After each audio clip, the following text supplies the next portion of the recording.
Edited. তারা সেই laboratory test করে দেখেছে এটা একেবারেই অর্গানিক, এটা একেবারেই জীবন্ত, এটা শেখ হাসিনার কথা।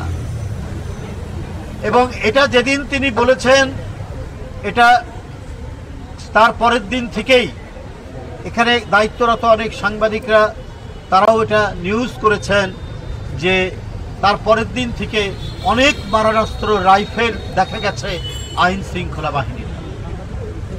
তাহলে আজকে আমরা যারা এখন গণতন্ত্রের স্বাদের কথা বলছি, আমাদের প্রত্যেককেই মাথায় রাখতে হবে আমাদের কোনো ঝগড়া বা গো ধরা বা শিশু বাচ্চার মতো চকলেট আমাকে পেতেই হবে, এই ধরনের প্রবণতা থাকলে ফ্যাসিবাদ কিন্তু নানা ছিদ্র পথে প্রবেশ করতে পারে। এবং তারা যে চেষ্টা করছে না তা নয়। আমরা হাসিনার পতন দেখেছি,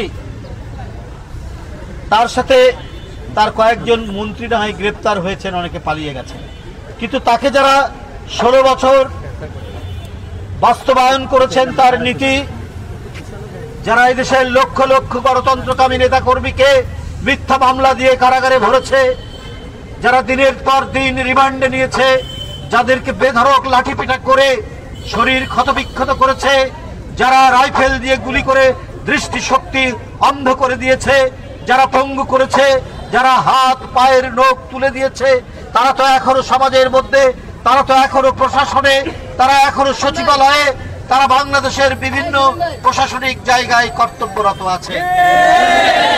তাহলে এরা তো যে কোনো সময় তাদের উদ্যত ফড়া তুলতে পারে। খালি সংস্কার সংস্কার করে নির্বাচন পিছিয়ে জনগণের যে ক্ষমতা শেখ হাসিনা কেড়ে নিয়েছিলেন, জনগণের মালিকানা কেড়ে নিয়েছিলেন, আমরা কি সেই মালিকানা জনগণকে ফেরত দেব না? নির্বাচিত সরকার কথা বললেই, ভোটের কথা বললেই আজকে আমাদের শুনতে হয় আমরা কবে ছাত্র রাজনীতি শেষ করেছি এরশাদ পরাজিত করার পরে, আরেকটি এক নায়ক সরকারকে পরাজিত করার মধ্যে আমরা গণতন্ত্র এবং সংস্কার এগুলোর অর্থ কি আমরা কিছুই বুঝি না? আমরা তো আমাদের ব্যক্তিগত কোনো দাবি, আমাদের চাকরি দিতে হবে, ভালো আমাদের চাকরি দিতে হবে, আমাদের এতখানি ইয়ে দিতে হবে, এটা দিতে আমরা দেশনেত্রী বেগম খালেদা জিয়ার আহ্বান, সেই আহ্বান একেবারে নিরেট খাঁটি, ওটা হচ্ছে গণতন্ত্র। বেগম জিয়ার দাবি ছিল বৃহত্তর দাবি, তারেক রহমানের দাবি বৃহত্তর দাবি, যে দাবি হচ্ছে গণতন্ত্রের মালিকানা জনগণকে ফিরিয়ে দাও, আর সেই মালিকানার পদ্ধতি হচ্ছে গণতন্ত্র। আমরা কোনো ব্যক্তিগত কোনো গোষ্ঠীগত দাবি করিনি, আমরা দাবি করেছি জনগণের দর্শন, সেটা গণতান্ত্রিক দর্শন, যেখানে প্রত্যেকটি ব্যক্তি দেশের একজন মালিক হিসেবে, দেশের একজন অধিকার সম্পন্ন ব্যক্তি হিসেবে গড়ে উঠতে পারে, সেটাই হচ্ছে গণতান্ত্রিক অধিকার। তাহলে বেগম জিয়া 2014 সালে নির্বাচনে যেতে পারতেন। 2018 সালে আমরা যখন অনেক লোক দাবি করলো যে বিএনপি নির্বাচনে যাওয়া উচিত, শেখ হাসিনার অধীনেও গেল এবং গোটা বিশ্ব দেখলো যে শেখ হাসিনার নির্বাচন কত বিকৃত, কত বিকারগ্রস্ত, জালিয়াতির ভয়াবহ রূপ প্রকাশ পেতে পারে, সেটা 2018 সালে দেখল। বিএনপি অংশগ্রহণ করার মধ্যে দিয়ে সেটা প্রমাণ করে দিল যে শেখ হাসিনার আমরা যে নির্বাচনে অংশগ্রহণ করিনি এটা যে কত নির্ভেজাল সত্য সেটা প্রমাণিত। তাই 2024 সালেও আমরা বয়কট করলাম, কারণ আমরা বৃহত্তর আদর্শের জন্য লড়াই করছি, আমরা মানবিক সাম্যের জন্য, ন্যায় বিচারের জন্য লড়াই করছি, আমরা আইনের শাসনের জন্য লড়াই করছি। এই জন্য দরকার চিরায়ত গণতন্ত্র, প্রকৃত গণতন্ত্র, খাঁটি গণতন্ত্র। এটা বৃহত্তর আদর্শের লড়াই, যেখানে জনগণের মালিকানা জনগণ ফিরে পাবে।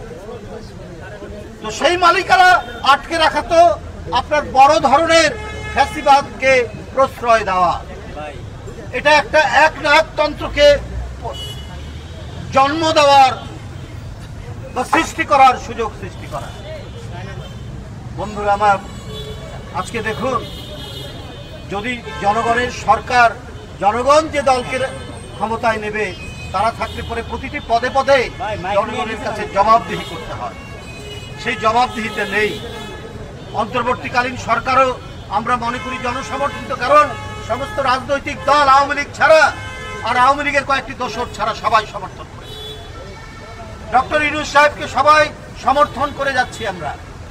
কিন্তু এটাও তো ঠিক, দুর্ভিক্ষের আলামত যদি আমরা দেখতে পাই, শুনতে পাই, তাহলে তো জনগণ আমাদের ছেড়ে দিবে না।